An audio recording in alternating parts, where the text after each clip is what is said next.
Hello, math champions. In this video, we're going to talk about parallelograms, area, and perimeter.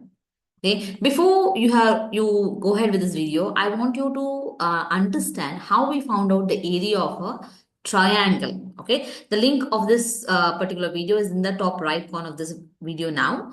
Go ahead. If you do not know about the how to find the area of a triangle, go ahead and do it. Why? Because it's very much connected to parallelogram. I'll tell you how.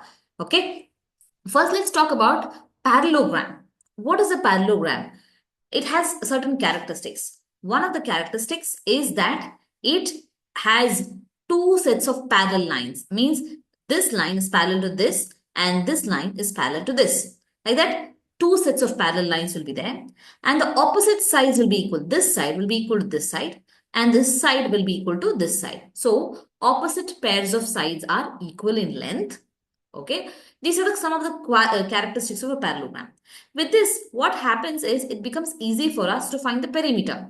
Perimeter means you just have to know the length of this side. Okay, length of this side. Let's say, let's call it, let's call it L, and let's call this as S. Okay, because it is not breadth actually. It's not like a rectangle. Parallelogram is not a rectangle, but rectangle is a parallelogram. Means rectangle has all the qualities of a parallelogram along with the thing that the angle here it will be 90 degree. But as of now in the parallelogram, it's not 90 degree. Okay, so coming to that. So how do we find the, the perimeter of a rectangle? We say the opposite sides we add and that will be equal and opposite sides will be equal. We add them up. That's all, right? So 2 times one pair of adjacent sides. Okay, that you can talk like that, or you can say 2 times opposite sides, one set of opposite side, 2 times one set of opposite sides. So this way also you can tell. Basically, perimeter means it is just going to be the sum of the lengths of the sides. And that is very easy. And in a parallelogram, opposite sides are equal. So in this case, if they say this is 3 centimeter and this is 4 centimeter, you know that this also will be 3, this also will be 4, and just add them up to get the perimeter. There's no requirement of any formula as such for the perimeter of the parallelogram. Now, coming to the area of the parallelogram. This is where I said you would need to know about the area of a triangle. How do we find? First, let's talk about the area of a triangle. Area of a triangle was given by half times base times height.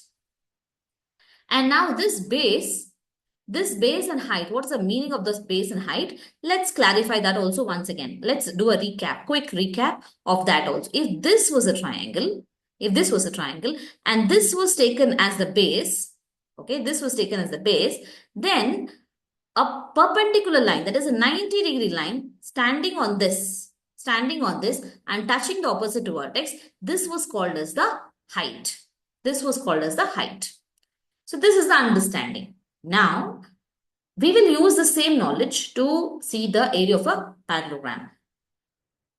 When we come to the parallelogram, any parallelogram, let it be in this shape or this shape or this shape, you see, they're all slanted at different angles. Any parallelogram can be cut into 2 equal triangles. Look at this. I just joined the 2 opposite corners. Immediately, I got 2 equal triangles. Okay, 2 equal triangles I got. 2 equal triangles I got. That means the area of the parallelogram will be 2 times the area of this triangle. That means if this triangle was something, the same will be this much. So the area of these triangles, if we double it, we get the area of a parallelogram, right? So how do you find the area of this triangle? Let's talk about this triangle only. Then only this triangle means this we call as the base. This we call as the base, and the inside, the straight line which is falling at 90 degree. Let me take a scale. Okay, which is falling at 90 degree from the opposite vertex. This will be the height, isn't it? This will be the height. That means if this is the base, this will be our height. I'm just going to write height, H-I-G-H-T. Okay.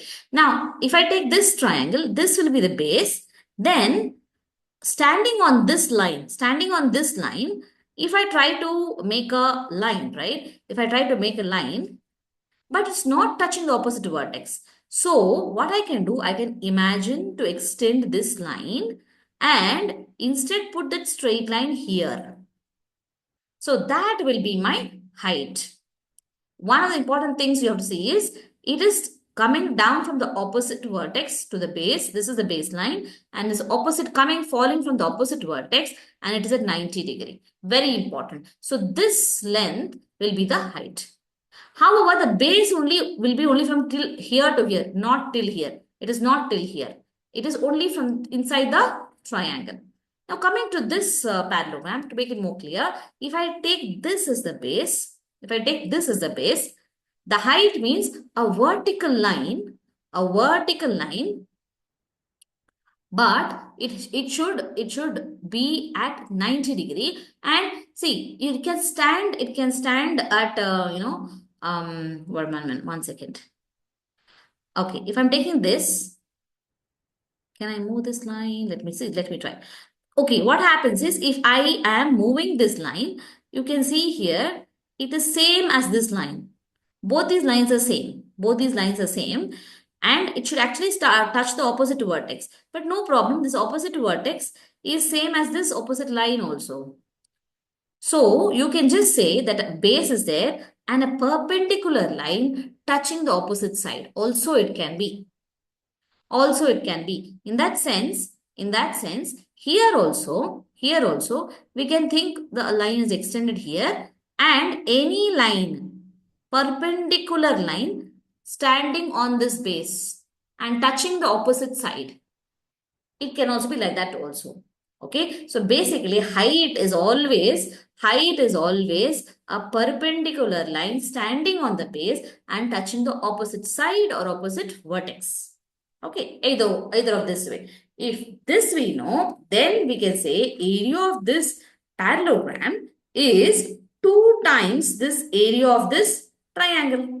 And that is given by 2 times, the area of the triangle is given by 2 times half times base times height.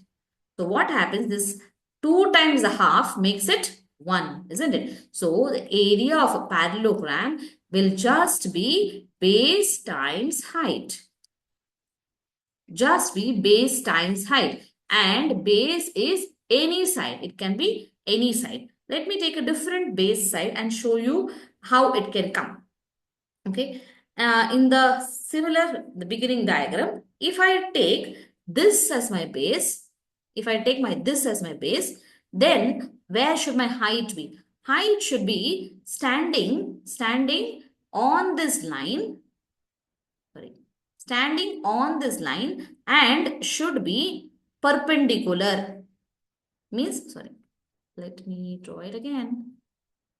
Okay, this should be perpendicular. It should stand. And that will be my height. And it should be height should be 90 degrees and it should touch the opposite side. Then this will be the height. So in this way, just multiply the base times the height. You will get the area of a parallelogram. How we are doing that? Because any parallelogram can be cut into 2 equal in area triangles. And that is how a parallelogram's area is nothing but base multiplied by height. Okay. Most of the explanations that is there out there doesn't explain what is this height, why should we consider this as the base. That is not being explained, but I have tried to show you this only, that the most the most places where the students go wrong without having this understanding, what is this base, what is this height. Without having this understanding, they just take this formula and then they go, and sometimes when they have to apply it rightly, they go wrong. So you need to have a right understanding of what are the things in a formula. Okay, that is how math champions learn, by learning how, why, what. These are the ways they learn, not just the formula or the method to solve problems. Okay, I hope you have enjoyed learning about parallelogram. If you have not understood, re-listen to this video, and just listening to this video does not ensure you have learned it or mastered the concept. Go ahead and solve some problems on your own, and then you know you have mastered the concept. See you in the next video. Until then, bye-bye.